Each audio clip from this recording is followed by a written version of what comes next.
Bismillahirrahmanirrahim. Assalamualaikum warahmatullahi wabarakatuh. Apa khabar penonton sekalian?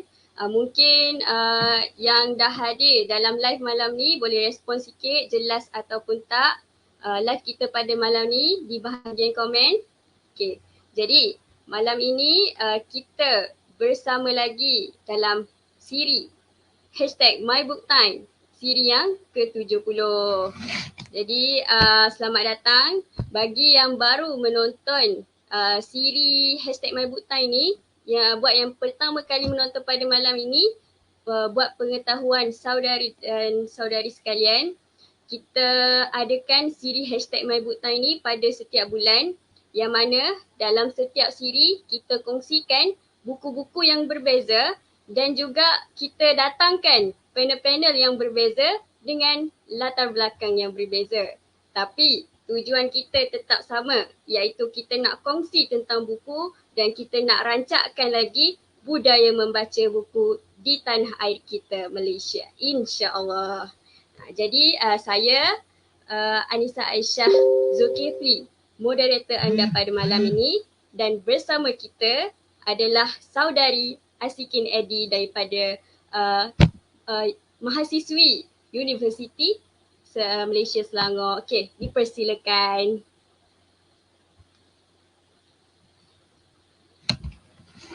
Assalamualaikum warahmatullahi wabarakatuh. Waalaikumsalam warahmatullahi wabarakatuh.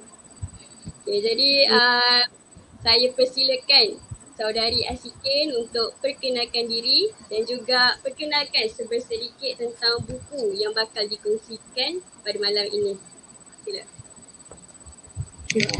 Assalamualaikum dan selamat malam kepada semua yang menonton malam ini. Pertama sekali saya nak ucapkan terima kasih kepada moderator kita, sahabat anda sendiri, Anissa, dan pada momen buku juga untuk memberi peluang untuk kita share sama-sama buku yang telah dibaca. Okay, saya Nur Asmiadi, pelajar tahun akhir daripada Universiti Selangor, kampus Bestari Jaya, insyaAllah. Mengambil jurusan grafik, dan buku yang saya baca ni amatlah jauh bidangnya dengan apa yang saya study, tapi insyaAllah asalnya yang lain daripada bidang kita adalah menarik benda yang berbeza. Okay, kita share sedikit pasal buku ni. Adalah genre-nya adalah non-fiction, history, disebut pasal politik juga dan international relation. Dan buku ni ringan, jenis buku paper yang digunakan adalah book paper, sebab tu dia ringan je. Harga dia RM25 sahaja, RM28 sahaja, untuk 245 muka surat. Ada kan gitu lah. Design dia kalau kita tengok tajuk dia Dunia Tanpa Tembok kan. Kalau personally saya sendiri melihat agak berat buku ni sebenarnya. Kalau first judge tengok design dan tengok dia punya tajuk lah. Tapi untuk saya bila dah baca tu macam rupanya buku Dunia Tanpa Tembok ni adalah merupakan artikel catatan penulis tentang geopolitik dan hubungan antarabangsa, yang mana di sini penulis ni Aiman Rashdan Wong ni, dia merupakan pelajar hubungan antarabangsa juga daripada Universiti Kebangsaan Malaysia. Dan apa itu geopolitik adalah disebutkan, main key pointnya di sini adalah geopolitik dan hubungan antarabangsa. Geopolitik ni adalah kajian tentang kesan faktor-faktor geografi terhadap politik, terutama politik antarabangsa lah, dan dalam kamus Dewan Edisi keempat diterangkan. Okey.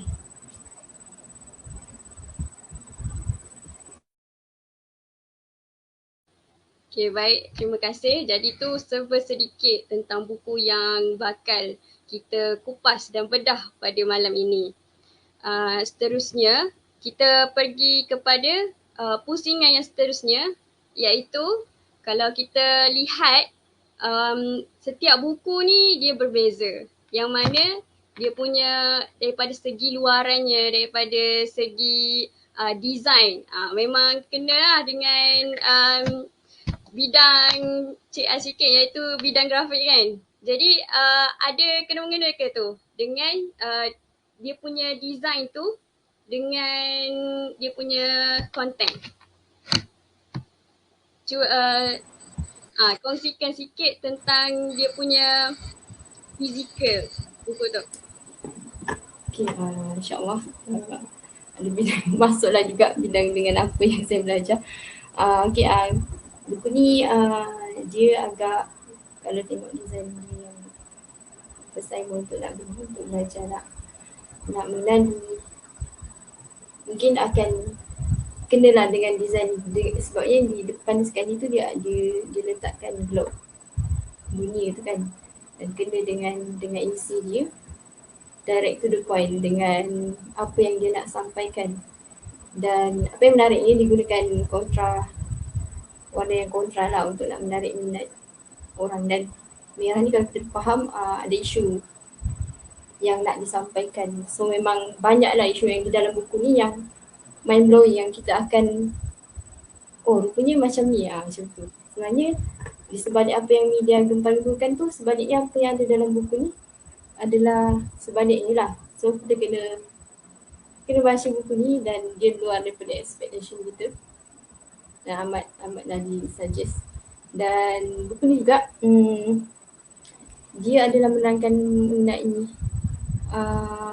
banyak mengenai politik serantau lah, dalam memberi pencerahan serta sudut pandang rasional lagi objektif. Dan bukan, kita kena faham dalam buku ni juga diterangkan mengenai penulis nak bagi apa yang dia dah belajar dan apa komen-komentar yang nak disampaikan dalam buku ni amatlah diperlukan kepada kita lah sebagai mahasiswa lah khususnya, dan orang-orang yang hanya membaca melalui orang kata media semasa kan yang diperlukan, tapi apa yang dikongsikan, yang diberikan melalui buku ni amatlah berbeza, dan kita persepsi dia sangat berbeza dan merungkai semua aspek lah. Itu saja.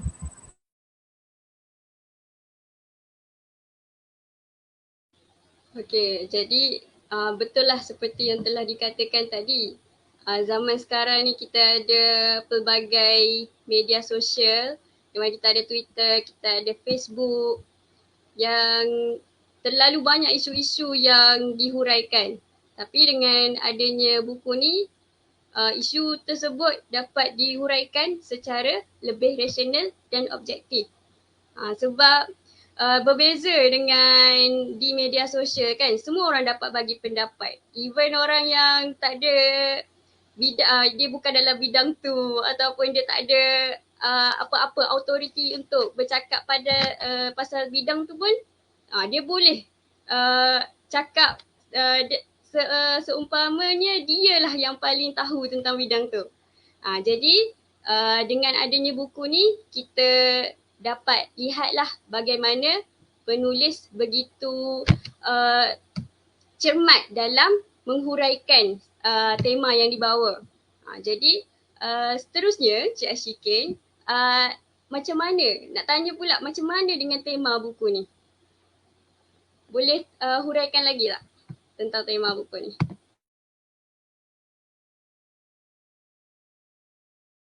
Okay, seperti yang saya cakap tadi, tema buku ni dia adalah non-fiction, dan buku ni merupakan analisis keadaan geopolitik serantau dan dunia. Dan dunia tanpa tembok ni juga dia merungkai semua aspek dalam gaya bahasa yang agak mudah untuk difahami mungkin bagi saya lah, tapi untuk orang yang pemula untuk baca mungkin perlukan sedikit rujukan kamus mungkin, sebab dia menggunakan bahasa urban dan contemporary.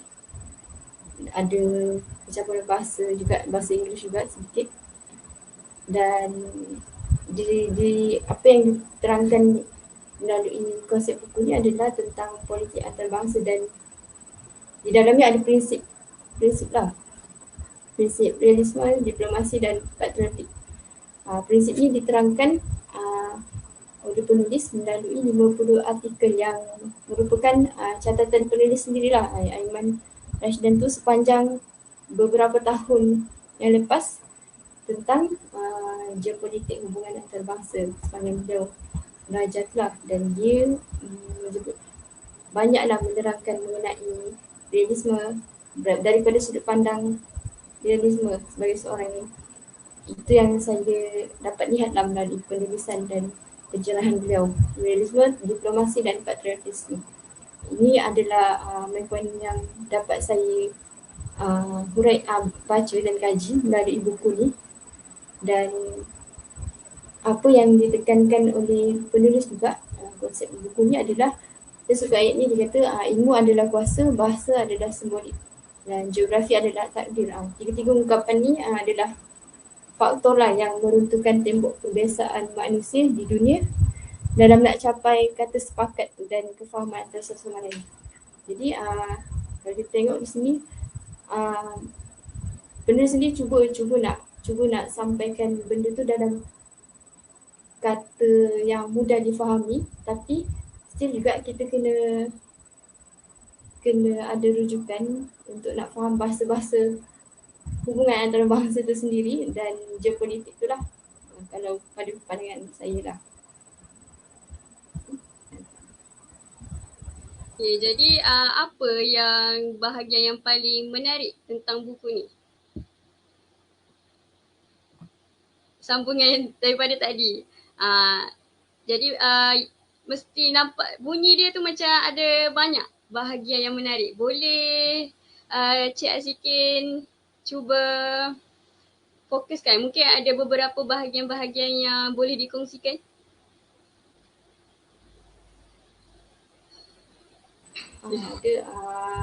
Dalam buku ni ada banyak apa ni, kandungan buku ni ada banyak tajuk-tajuk yang menarik, tapi tak banyak disentuh mengenai Malaysia, negara kita sendiri lah. Cuma ada part yang disebutkan, dan disebut beberapa ulasan yang saya suka adalah mengenai asal-usul jalur gemilang itu sendiri kan. Kalau kita tengok, pernah desas-desus dulu yang menyatakan bendera kita ni telah meniru bendera penjajah kan, iaitu Amerika Syarikat sendiri. Tapi sebenarnya tak pun. Sebenarnya tidak sepenuh hari kemerdekaan juga nak cakap lah. Tapi sebenarnya siapa yang mencipta bendera itu sendiri adalah desas-desus tu tak betul lah. Yang mencipta bendera itu adalah Muhammad Hamzah kan. Dan bendera Malaysia kita telah pun dimasukkan elemen pengaruh bendera Johor, diterangkan dalam buku sekali, dan menggabungkan warisan identiti agama dalam bentuk bulan bintang Uthmaniyah sendiri. Dan warisan bangsa tu ada dalam bahasa Melayu tu, ada dalam jalur merah putih Majapahit. Diterangkan dalam topik ni juga adalah tak betul lah desas-desus yang bahawa kita ni meniru bendera penjajah, itu USA itu sendiri kan. Sebaliknya bendera US tu lah yang menyerap warisan alam Melayu sendiri. Kalau nak baca lebih lagi, ada disertakan gambar-gambar berkenaan ulasan ni lah, yang berkenaan jalur bendera usul-usul, yang mana kita tak meniru bendera tu, tapi sebaliknya penjajah yang menyerap warisan alam Melayu tu. Nak katanya hebatnya warisan alam Melayu kita ni sampai orang pula ambil idea tu, dan sebaliknya pula kita yang cakap dulu kan. Dan juga apa yang menarik adalah mengenaan Trump politik, yang mana ramai membuat spekulasi jika Trump ni jadi presiden, akan adanya dunia ketiga, perang dunia ketiga kan, US dengan Rusia akan wujud ke. Dalam buku ni, dalam analisis ni, Aiman penulis sendiri menerangkan mengenai konflik Amerika Syarikat dan Rusia ni telah lama pun wujud kan. Kalau sebelum ni ada kan mengenai Rusia dan apa, Ukraine kan. Sebenarnya betul wujudnya kan desas-desus macam tu. Namun ditanya, sebenarnya jawapannya tidak akan berlaku pun perang dunia ketiga tu kalau Trump tu naik. Trump politik ni diterangkan dalam buku ni. Dan banyak lagi sebenarnya perang dunia disebutkan dalam subtopik Trump politik ni. Dulunya banyak je kuasa besar sendiri seperti US, Rusia, Jepun dan Perancis sendiri. Banyak je yang berebut kuasa disebutkan dalam buku ni. Sebenarnya US sendiri nak menjadi pemain utama lah dalam konflik dunia ni, nak jadi polis dunia lah kan kata. Dan seperti yang kita tahu hari ni US mendapat saingan daripada China sendiri kan. Jadi itulah yang usaha-usaha yang cuba untuk Amerika Syarikat ini sendiri buat dalam nak mendapatkan kuasa dunia. Itu saja. Kita banyak dengar pasal Pax Americana, Pax Sinica kalau tak silap lah. Jadi sebenarnya sebelum ni saya ingatkan buku ni dia hanya memfokuskan tentang hubungan geopolitik. Tapi daripada yang dikatakan tadi, nampak macam buku ni dia turut menyentuh tentang sejarah-sejarah di Malaysia. Betul ke macam tu? Ya, betul. Dari segi macam mana tu dia sentuh tentang Malaysia? Adakah tentang bendera tu saja ataupun ada lagi tak selain daripada tentang bendera tu? Disebutkan juga mengenai macam mana yang menariknya adalah maklumat baru lah yang saya dapat tentang berkaitan dengan keputusan ataupun pendekatan yang Malaysia telah ambil sejak macam mana diorang ambil sejak zaman Allahyarham Tun Abdul Rahman lagi hinggalah Perdana Menteri yang sekarang ni berkaitan hubungan antarabangsa. Buku ni banyaklah diterangkan di situ macam mana apa usaha yang diambil pemimpin kita dulu untuk nak memerdekakan tanah Malaysia, tanah Melayu sendiri. Dan kenapa keputusan tu diambil dan kenapa dibuat begitu. So persoalan-persoalan ni ada di dalam buku ini sendiri dan pendidikan Malaysia tu telah diambil walaupun berbeza dengan pandangan rakyat Malaysia sendiri, tapi itulah pengorbanan yang telah pun ataupun keputusan kebijaksanaan pemimpin dulu Allahyarham Tun Abdul Rahman telah buat untuk nak menaikkan ataupun memerdekakan negara kita Malaysia. Jadi itulah antara yang berkaitan. Nampak sangat bijaklah kita dapat lihat bijaknya penulis ni. Dia sebelum kita pergi ke luar negara, kita tahu juga kita ada basic yang kuat tentang sejarah negara kita sendiri. Memang sepatutnya memang macam tu lah kan. Takutnya macam kita terlalu mengagungkan, terlalu kenal yang luar. Sedangkan sejarah kita sendiri, kita tak tahu mana.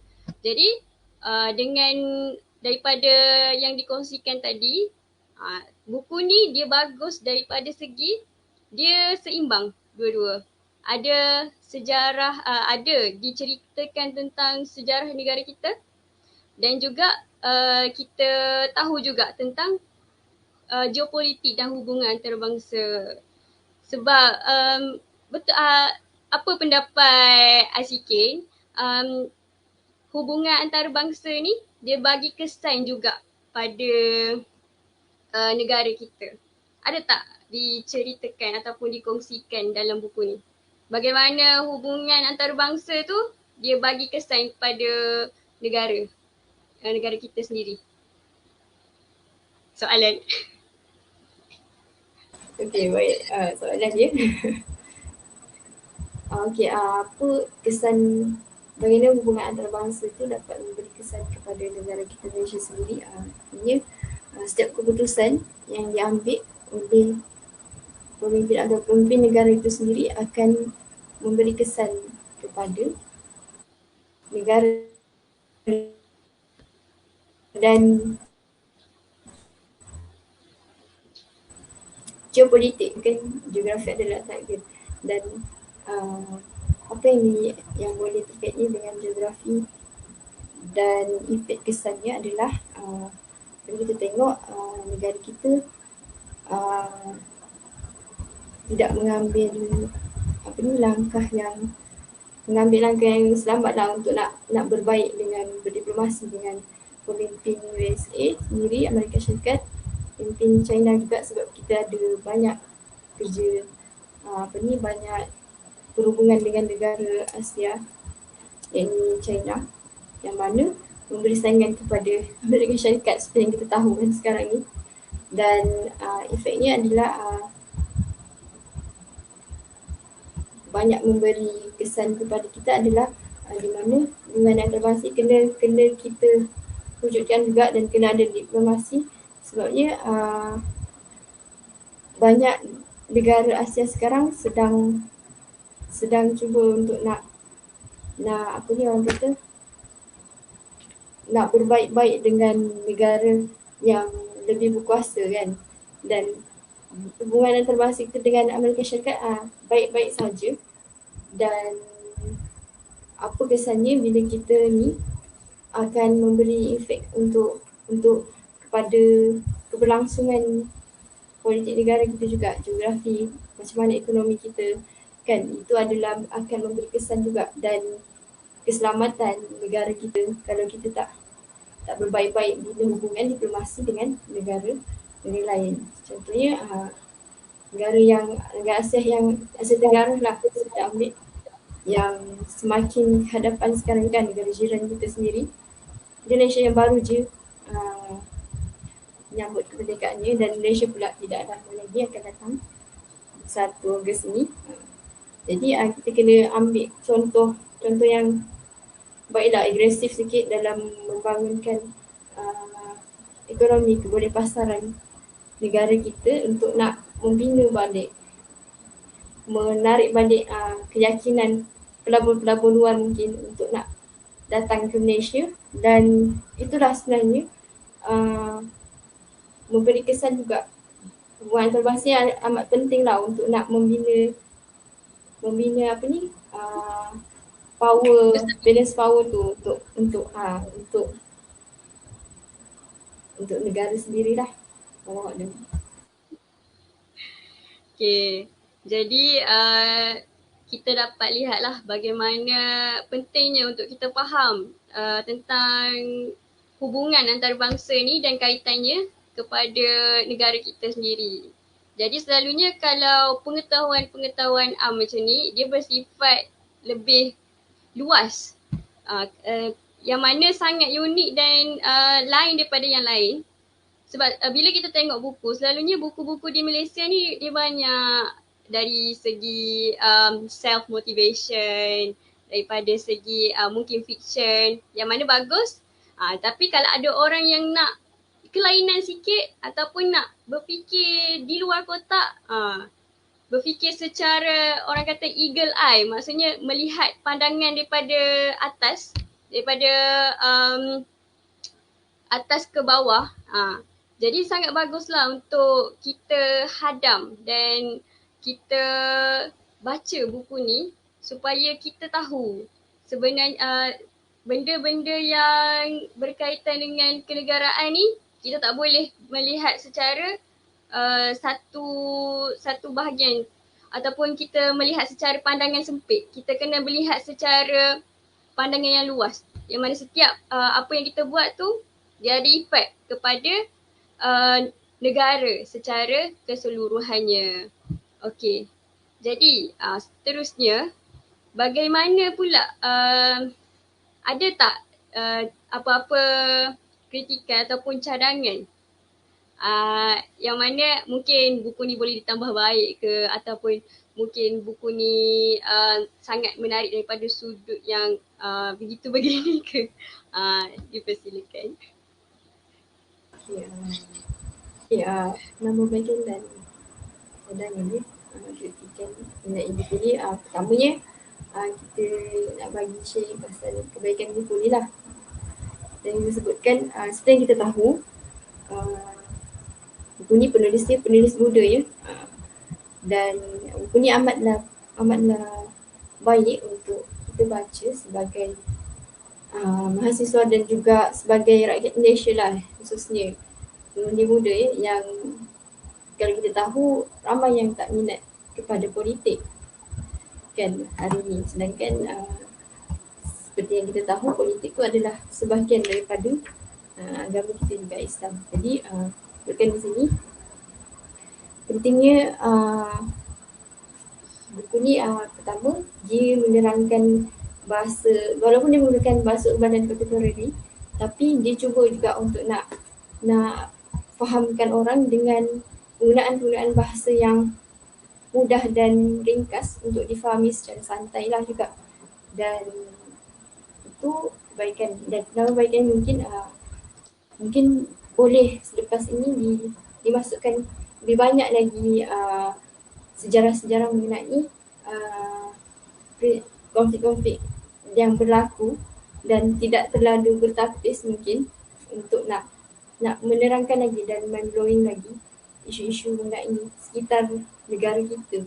Sebenarnya buku ni banyak menerangkan cerita-cerita luar juga, sedikit saja yang banyak untuk seperti yang tadi disebutkan, banyak mengenai USA lah, polis dunia kan, tapi untuk negara kita agak kurang sedikit. Itu yang pertama. Yang kedua, mungkin boleh diletakkan perkataan apa orang kata tu, ada ayat-ayat jargon-jargon kata yang kita tak faham. So mungkin penulis lepas ni boleh meletakkan rujukan perkataan di bawah tu maksud kepada ayat tadi dalam penulisan tu, supaya Nota orang kaki nota kaki di bawah tu. Harapnya penulis tu bacalah, dan buat kot dia nak buat cetakan yang terbaru kan, boleh tu salah satu area yang boleh ditambah baik lah kan. Jadi bila mana adanya buku yang menerangkan tentang perkara-perkara yang kita nampak sebenarnya benda ni complicated.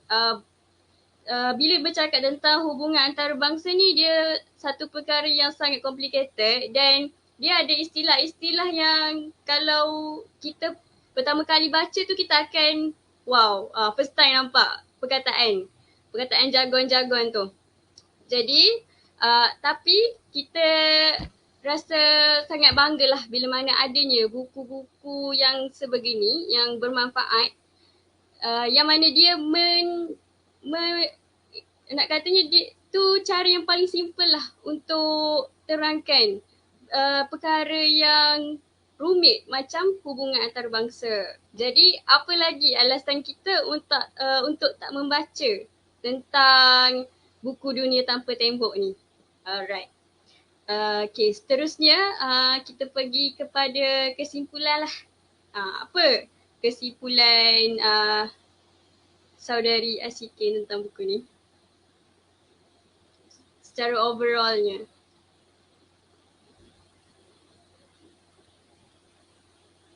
Okay, soal kesimpulan pada buku Dunia Tanpa Tembok ni adalah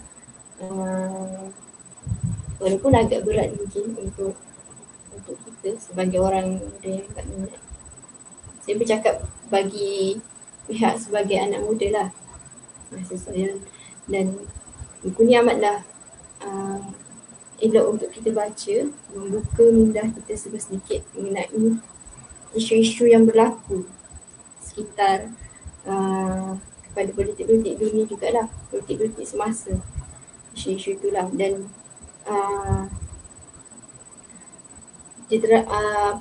yang bagusnya juga buku ni kena dimiliki lah, sebabnya dia harga RM50 dan sangatlah berbaloi dibeli, dan ilmu yang kita dapat tu walaupun walaupun sesuatu tu asing lah dengan, walaupun kita rasa ni tak minat kan dan jauh daripada bidang kita, sebenarnya sesuatu yang asing tu biasanya menarik. Banyak pengetahuan baru yang boleh kita pelajari dan dapatlah daripada buku ni. Dan itu saya rasa itu saja. Okay, jadi insyaAllah sebelum kita pergi ke pusingan yang terakhir, kalau ada penonton-penonton yang nak tanyakan soalan, boleh type di bahagian komen. Dan sebelum tu, kita tengok, bila kita tengok balik apa yang telah kita bincangkan pada malam ni, banyaklah, walaupun buku ni sangat lain daripada yang lain, bukan buku yang selalu kita, yang macam bacaan santai tu memang tidaklah. Tapi sangat bagus untuk anak muda terus explore perkara yang baru. Sampai bila kita nak berada dalam zon selesa je kan? Kita duduk kat area Malaysia, area pembangunan diri, bagus. Cuma kita step out of our comfort zone dan cuba sesuatu yang baru. Dan kalau tak silap, Asikin, buku ni dia ada beberapa siri kan? Berapa siri dah buku ni? Dia ada 3 siri. 3 siri dah sekarang ni. Jadi Cik Asikin baca tak 3 lagi? Ya, setakat ni baru siri kedua. Baru siri kedua lah. Sikit. Satu yang pertama ni dengan yang kedua. Yang ketiga tak habis baca lagi. Okay, jadi insyaAllah lah kot kita ada perkongsian next lagi kan. Jadi untuk yang kedua tu, kalau daripada setakat yang Asyikin baca ni, perlu tak kita baca yang pertama ni sebelum kita pergi yang kedua? Ataupun kita boleh terus je baca yang kedua tu? Ataupun dia macam skip kalau kira skip kalau kita tak baca yang pertama ni? Macam mana? Kalau pada saya sendiri, kena baca yang pertama dulu untuk nak faham. Sebab yang pertama ni pun dah macam nak faham ayat dan complicated sikit nak faham isu-isu tu. Ini yang dah santai. Dan yang kedua, buku yang kedua tu pada anak-anak dia macam adalah berkait. So kena baca dulu yang pertama ni untuk nak faham pula topik yang pada buku yang kedua tu dah. So dia semakin banyak isu yang diulas. Okay, jadi tu sesuatu yang saya sendiri akan take note lah. Maksudnya kalau kita, dia takut macam kita tiba-tiba jump into tengah-tengah cerita, tak faham. Kalau kita tak tengok awal-awal kan macam takut tak faham yang tengah-tengah tu kan. Jadi sangat penting lah untuk kita pergi kepada level 1, level 2, lepas tu level 3. Okay, baik. Jadi saya kira kalau ada yang nak tanya soalan, boleh lagi sementara belum penutup ni. Jadi ada tak kata-kata terakhir dari panel untuk buku ni? Dipersilakan. Okay, kata-kata terakhir, harapan lah sekali kan. Okay, betul Nisa. Okay, harapan dan kata-kata terakhir insyaAllah kan, kita jangan selesa untuk nak jangan judge buku cover je tu jangan judge buku tu by its cover lah yang kita selalu dengar kan. Tapi buka lah dulu dia punya dalam tu untuk nak tahu berat tak, menarik tak. Walaupun tajuk dia Dunia Tanpa Tembok kan macam besar, tapi sebenarnya isi dia adalah penggunaan cara dia buat kita nak baca terus dan terus baca lagi. Dan seperti yang disebutkan juga oleh saudara Nisa tadi, kalau kita tengok anak muda di Malaysia dah ramai dah penulis muda, Tapi genre buku tu sendiri adalah mengenai motivasi sendiri kan. Dan yang segitulah yang tak ramai yang menggunakan ataupun menulis buku dengan genre yang sebegini kan, yang tak ramai orang nak baca. Sebab kita tahu ramai anak muda yang tak minat politik pun, apa lagi nak baca kan. Dan ini adalah harapan sekali dah, dan saya harap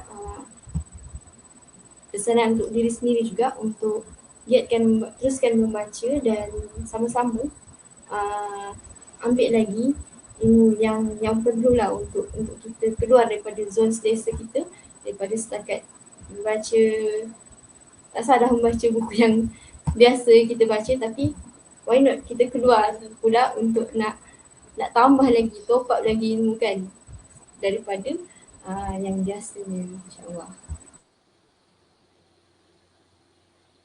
Okay, jadi begitulah, don't judge a book by its cover. Lepas tu kalau kita nampak buku-buku yang complicated tu, jangan lari, baca dulu. Tengok kandungannya, ambil dulu belek-belek dalam tu. Mungkin dengan tu kita akan tertariklah untuk membaca. Mungkin ada bahagian-bahagian dalam buku tu yang menjawab persoalan kita. Dan menghampiri bulan kebangsaan ni, sempena bulan kebangsaan ni, marilah sama-sama kita ambil peluang ni untuk kita baca lebih banyak buku tentang Malaysia, tentang hal-hal yang terjadi di Malaysia, sejarah negara kita. Sebab bila mana kita semakin kenal negara kita ni lah, kita akan lebih mencintai negara kita. Sehingga sebab kadang-kadang hilangnya nilai jati diri tu disebabkan kita sendiri tak kenal lagi negara kita ni. Jadi kalau ada yang nak kongsikan tentang buku-buku bersempena bulan kebangsaan ni, boleh dipersilakan. Jadi semoga dengan persoalan dan perkongsian yang telah diberikan tadi dapat membuka mata kita tentang tentang buku Dunia Tanpa Tembok yang sangat unik, yang sangat lain daripada yang lain ini. Okay, itu sahaja daripada sesi kita pada malam ini. Jumpa anda di sesi yang akan datang, buku yang akan datang dengan panel yang hebat. Okey, itu sahaja. Sekian, terima kasih. Assalamualaikum.